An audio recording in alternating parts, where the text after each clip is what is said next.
Dito guys, yung avocado, panghalo po nila ito sa ano, vegetable salad. And sandwich.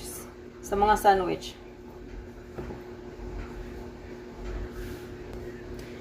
Ako naman, lumakyat ko na nilagyan po natin ito ng ano, sugar.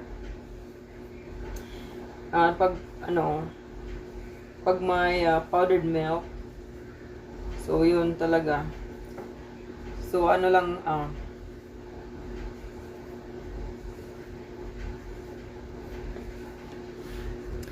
and minsan naman, we just mix it with condensed milk.